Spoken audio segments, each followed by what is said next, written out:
Lokarri bere harridura eta ardura agertu nahi ditu. Alderdi politikoen arteko elkarrizketarako eta elkarlanerako gune bat bera ere ez dagoelako.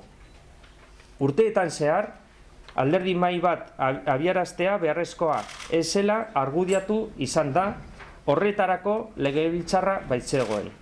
Orain, indarkeriari gabe eta talde guztien ordezkapenarekin, alderdi politikoak ez dira ezta parlamentu batzorde batean ere elkarrekin lanean ari.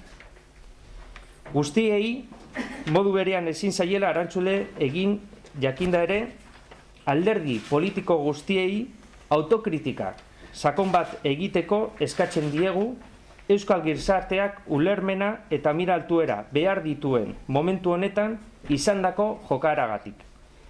Bere ahalegin guztiak eta de gobernua egiten dutenagatik edo egiten ez dutenagatik kritikatzera bideratu beharrean, alderdi politikoek bere eginkizuna onartu beharko lukete eta bizikidetzaren eraikuntzan jardun.